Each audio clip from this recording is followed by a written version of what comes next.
This just in from the NFL. The Kansas City Chiefs are cutting wide receiver Kadarius Toney, according to multiple reports. Toney has had some notable drops during his Kansas City tenure, but he also won 2 championships. He had a huge punt return in the fourth quarter in the Super Bowl win over the Eagles 2 seasons ago, but he became more expendable when the Chiefs reunited with Juju Smith-Schuster on Monday.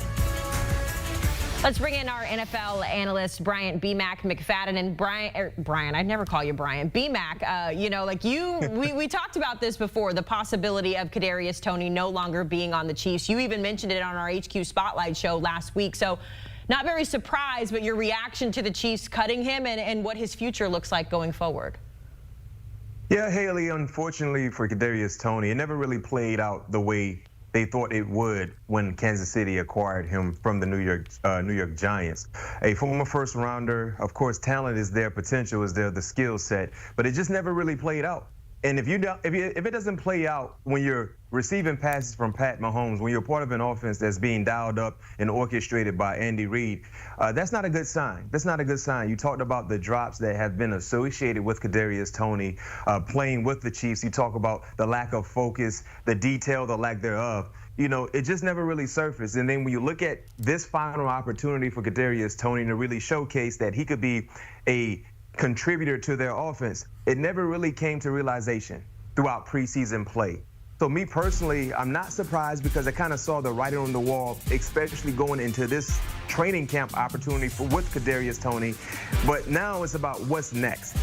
You know, that first round status will forever be associated with Kadarius Toney. And the skill set, the talent, the quickness, the speed is still there. So maybe there's an organization that feels like, you know what, we maybe can unlock that hidden treasure that we know he has within his game. Now, we got to wait and see how it plays out. But right now, if Andy Reid wasn't able to unlock it, along with Pat Mahomes, who knows what the future holds for Kadarius Toney? Is there a team off the top of your head that you think would say, oh, like he's available now, we need him on our roster, or just sort of waiting for the chips to fall? I think it's more so about waiting for the chips to fall, because I think there will be other wide receivers that could become available between here and opening day. So for Kadarius Toney, you know, just kind of keeping your nose clean, just kind of staying in shape, waiting the process out, because there will be injuries, there will be cuts. So right now, it's just an open flow of what door will open first for Kadarius Toney, and now he has to play the waiting game, unfortunately. Yeah, this is a tough day for so many NFL players, so obviously we keep that at the forefront when we're talking about this. We'll get more into those cuts in a moment, but B-Mac, now that there's no more Toney in Kansas City, that sort of clears the way for some of these other wide receivers on the roster. What do you make now of that room in Kansas City? You know, you've got guys like Xavier Worthy, they reunited with Juju Smith-Schuster. How do you feel about the Chiefs wide receiver room? Well, Rashee Rice is wide receiver 1 for the Chiefs, and so far everything has been a bit quiet with Rice when you look at some of the off-the-field issues that had circulated throughout this offseason. Will he be suspended by the NFL? With things being so quiet, Haley, we don't know. So until we hear otherwise, he is the wide receiver 1 for the Chiefs. Then you will look at Xavier Worthy, who is a rookie, first-round selection. Talk about the speed, the ability to get behind coverages. That's a big-time plus. And then eventually you get Hollywood Brown back into the fold as well once he's healthy. So when you look at the top 3 spots for Kansas City at the wide receiver positions, you start with Rice, Hollywood Brown when he is healthy, and then Xavier Worthy, and then adding a guy like Juju Smith-Schuster. I think that's a big time plus. That's a low risk, potential high reward type of move.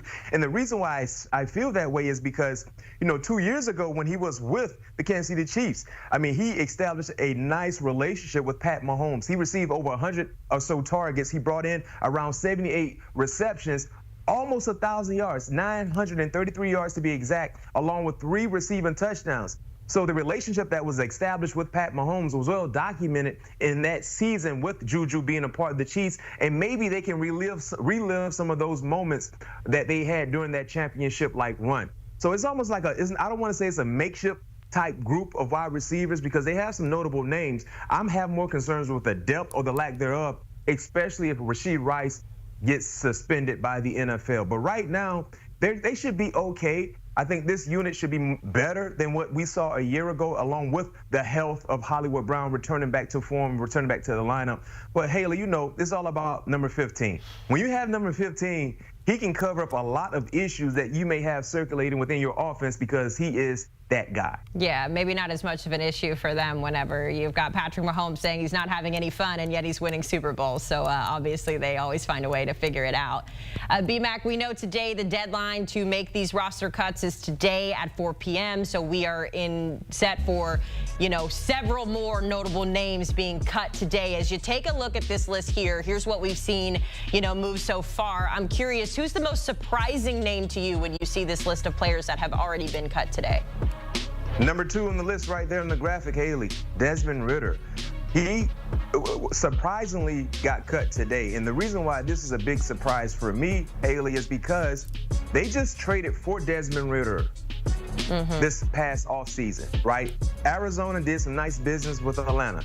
They ended up sending Rondale Moore to Atlanta. Of course, he's injured for the entire season. But you think about what they have outside of Kyler Murray.